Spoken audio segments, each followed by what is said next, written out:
जय हिंद। देखो, आज हम समझ लेते हैं कि जैसे त्रिकोणमिति की जो टेबल जो होती है, ये तो नाम सुना ही होगा कि sin 30 की वैल्यू कितनी होती है, cos 30 की वैल्यू कितनी होती है, डायरेक्ट क्वेश्चन भी आता है।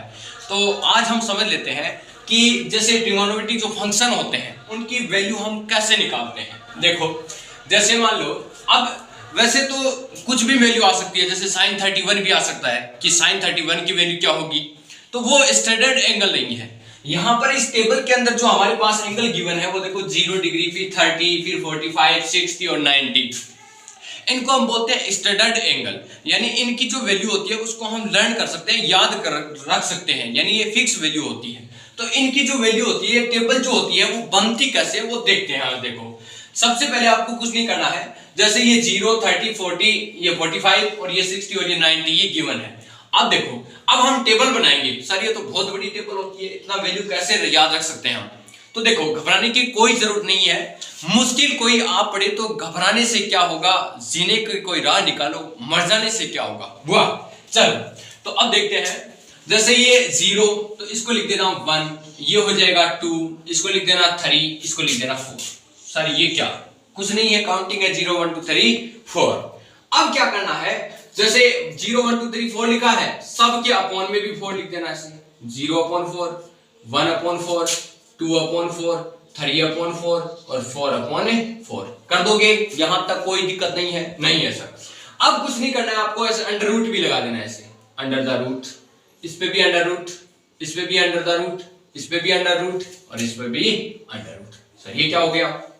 अब कुछ नहीं करना है आपको, इनको सोल्व करना है। देखो, 0 को किसी भी नंबर से डिवाइड करोगे, 0 को किसी नंबर से डिवाइड करोगे तो वैल्यू क्या आती है? 0 आती है। क्या आती है? 0। और 0 की जब हम अंडर रूट निकालेंगे, यानी स्क्वायर जब रूट निकालते हैं तो वो क्या आता है? 0 ही आता है। मींस sin 0 डिग्री की वैल्यू कितनी होगी? 0 ही होगी। ठीक है।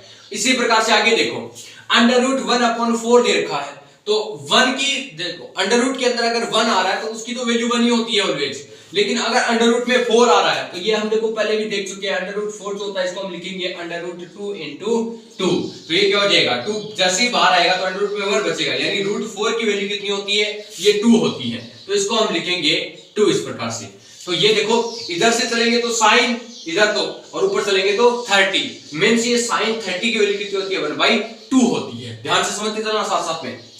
इसी प्रकार से हम बात करें कि sin 45 की वैल्यू कितनी होती है, तो इसमें कुछ नहीं करना है आपको। देखो, ये 2 से कैंसिल करेंगे तो ये देखो 1/2 आ जाएगा ऐसे, और 1/2 का जब रूट करेंगे तो 1 का तो 1 ही होता है और 2 का आ जाएगा अंडर रूट 2।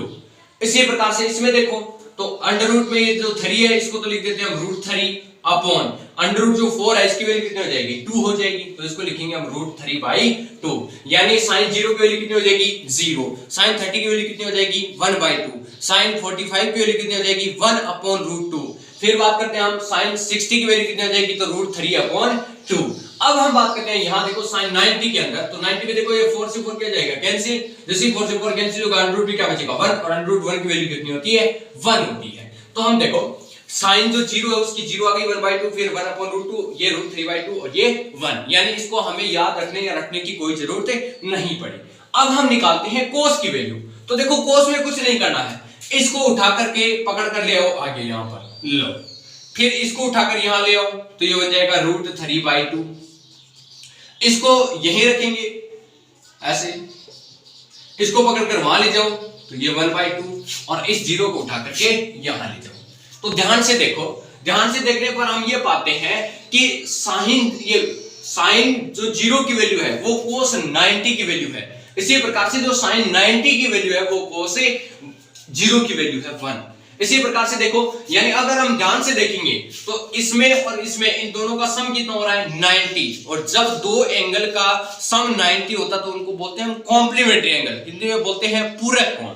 तो यहां पर देखो, जैसे ही हम बात करें तो कोस जो 90 है, कोस 90 की वैल्यू 0 और साइन 0 इक्वल होता है। इसी प्रकार से साइन 30 और कोस 60 ये दोनों इक्वल हैं, क्योंकि देखो इन दोनों का सम कितना हो रहा है? 90 हो रहा है। इसी प्रकार से देखो, साइन 45 और कोस 45 दोनों इक्वल है, मींस यहां पर देखो 45 और 45 कितना होता है? 90 होता है। तो इनको बोलते हैं हम त्रिकोणमितीय पूरक अनुपात। तो ये भी ध्यान रखना है, ये भी अब थोड़ी देर बाद में हम समझेंगे।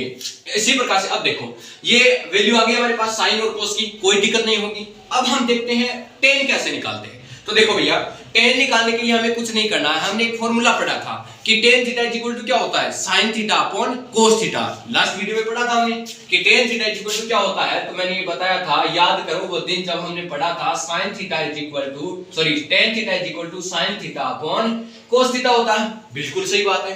तो अब आपको क्या करना है, sine theta upon cos theta करना है। तो टेन थीटा की अगर टेन जीरो की वैल्यू निकालनी है तो साइन जीरो अपॉन जीरो करेंगे, यानी इस जीरो के अंदर इसका भाग लगाएंगे, डिवाइड करेंगे। तो जब जीरो को 1 से डिवाइड करेंगे तो वैल्यू क्या आ जाएगी, 0। इसी प्रकार से 1/2 को जब √3/2 से डिवाइड करेंगे तो देखो फ्रैक्शन का डिवाइड करना तो आपको आना चाहिए। जैसे ये 1/2 है, इसको मैं डिवाइड करता हूं √3/2 से ऐसे, तो एक तो बता देता हूं, जैसे ये 1/2 हो गया, और जैसे इस डिवाइड को हम क्रॉस में चेंज करते हैं यानी गुणा के अंदर, तो आगे वाली जो फ्रैक्शन होती है वो रेसिप्रोकल हो जाती है, उल्टी हो जाती है। तो इसको लिखेंगे हम 2/√3। इससे ये हो जाता है कैंसिल, 2 से 2 कैंसिल हो जाएगा, तो ये आ जाएगा 1/√3। तो ये हो जाएगी हमारे पास tan 30 की वैल्यू 1/√3। इसी प्रकार से इसमें देखेंगे तो देखो ये वैल्यू और ये वैल्यू एज इट इज एक जैसी है, और एक जैसी होती है तो जब एक को दूसरे से डिवाइड करते हैं तो सारा वैल्यू कैंसिल होकर इसकी वैल्यू क्या आ जाएगी, 1। तो tan 45 की वैल्यू कितनी आएगी, 1। फिर इसमें फिर √3/2 से इसको डिवाइड करेंगे तो देखो 2 से 2 कैंसिल हो जाएगा, √3/1 आएगा, वो क्या होता है, √3 होता है। इसी प्रकार से ध्यान से देखो 1 को जब 0 से डिवाइड करेंगे, अब ये 1 नहीं कुछ भी हो, किसी भी नंबर को जब हम 0 से डिवाइड करते हैं तो वैल्यू क्या आती है हमारे पास, तो वो तो परिभाषित ही नहीं है अभी तक, यानी कि उसको हम परिभाषित नहीं कर सकते हैं, इसलिए इसको हम बोलते हैं अनडिफाइंड, और इसको ऐसे सिंबल से भी रिप्रेजेंट करते हैं। वास्तव में ये अपरिभाषित होता है, यानी ये वैसे देखा जाए तो ये सिंबल इंफिनिटी का होता है, लेकिन कुछ कारणों के लिए यहां पर ज्यादा अच्छा रहेगा, इसको हम लिखते हैं अपरिभाषित। अपरिभाषित यानी ये अभी तक परिभाषित ही नहीं हुआ है, यानी कोई भी नंबर है उसको 0 पार्ट में तोड़ना, तो ये तो सीधी सी बात है, ये तो अपरिभाषित है। इसलिए इसको हम बोलते हैं कि जो tan 90 होता है वो क्या होता है, अपरिभाषित, क्योंकि 1/0 आ गया। इसीलिए हम पढ़ते हैं कि रेशनल नंबर के अंदर पढ़ते हैं ना कि ऐसे नंबर जिनको हम p/q की फॉर्म में रिप्रेजेंट कर सकते हैं, और where p and q both are integer, यानी p और q दोनों क्या होने चाहिए, इंटीजर होने चाहिए, और where q not equal to 0 यानी अपॉन में 0 नहीं आना चाहिए, जबकि यहां पर अपॉन में 0 आ रहा है, मींस क्या हो जाएगा, अपरिभाषित। अब कुछ नहीं करना, देखो कोड की अगर वैल्यू निकालनी है तो इसको उल्टा करते जाओ, इसको उठाकर यहां ले आओ, तो इसमें ये क्या हो जाएगा, अपरिभाषित, ऐसे अपरिभाषित, और फिर इसको उठाकर यहां ले आओ तो कोड 30 की वैल्यू जाएगी √3, फिर ये तो यही रहेगा, इसको उठाकर यहां ले जाओ 1/√3, फिर इसको उठाकर यहां ले जाओ तो ये बन जाएगा 0। अब क्या करना है, हमें सेक की वैल्यू निकालनी है, तो सेक में तो सेक क्या होता है, हमने पढ़ रखा है, सेक होता है 1/cos थीटा, तो जो भी कोस की वैल्यू है उसको उल्टा कर दो, बस सेक क्या आती जाएगी। जैसे मान लो सेक 90 के ये सेक 0 की वैल्यू निकालनी है, तो cos 0 की वैल्यू क्या है, cos 0 की वैल्यू तो 1 है, तो 1 को उल्टा करोगे यानी 1/1 करेंगे तो वो तो 1 ही होता है, 1/1 ये क्या होता है, 1 होता है, तो इसको लिखेंगे 1। फिर जैसे इसको उल्टा करेंगे तो देखो cos sec 30 की वैल्यू निकाली है, तो cos 30 की जो वैल्यू है उसको उल्टा कर दो, तो आ जाएगा 2/√3 ऐसे, इस प्रकार से। फिर इसको उल्टा कर देंगे तो ये आ जाएगा √2/1, और वो क्या होता है, √2 होता है। फिर इसको उल्टा करेंगे तो ये आ जाएगा केवल 2/1 करेंगे तो ये 2 हो जाएगा। और ध्यान से देखो इसको जैसे उल्टा करेंगे तो ये तो cos 90 की वैल्यू 0 है, इसको उल्टा करते हैं तो क्या बनेगा 1/0, और ये क्या हो गया, अनडिफाइन हो गया, अपरिभाषित हो गया, तो इसको हम वापस क्या लिखेंगे, अपरिभाषित।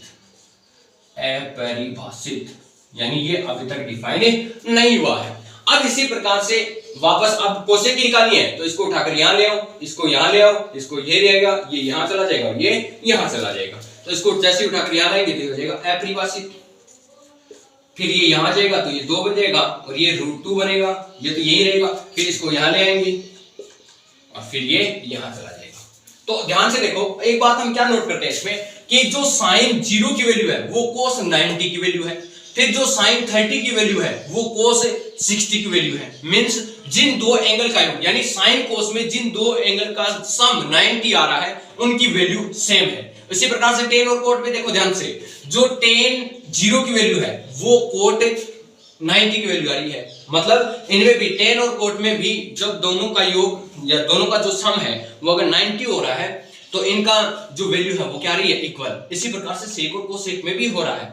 तो इससे हम क्या समझ सकते हैं, इससे हमारे पास नए फॉर्मूले और निकल कर आते हैं। तो अभी थोड़ा सा मैं इसको रफ कर लेता हूं, देखते हैं। अब हम यहां से देख सकते हैं कि जैसे हमारे पास साइन है, तो इसमें होता क्या है, तो एक यहां से 4-5 फॉर्मूले बनते हैं, वो देखो। जैसे मान लो ये लिखा मैंने साइन 90 माइनस थीटा, तो इसको याद रखना है, ये इसी टेबल से ही आता है कि साइन 90 माइनस थीटा क्या होता है, तो ये होता है कोस थीटा। क्या होता है, कोस थीटा। यानी साइन और कोस आपस में क्या होंगे, कन्वर्ट होंगे।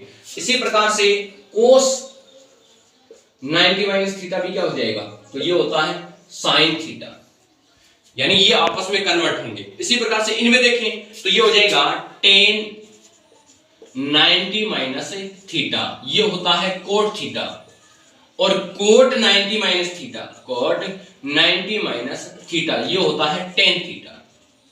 इसी प्रकार से सेक 90 माइनस थीटा, यानी कि सेक 90 माइनस थीटा, ये होता है कोसेक थीटा। और कोसेक 90 माइनस थीटा, ये होता है सेक थीटा। ये हमारे पास, ये वैसे मान सकते हो कि ये जो त्रिकोणमिति जो रेशियो है, उनके जो पूरक रेशियो है वो आते हैं। तो ये अब क्वेश्चन के अंदर बहुत सारी जगह हमें वैल्यू मिलेगी ये कि sin 90 माइनस थीटा क्या होता है, तो cos थीटा होता है।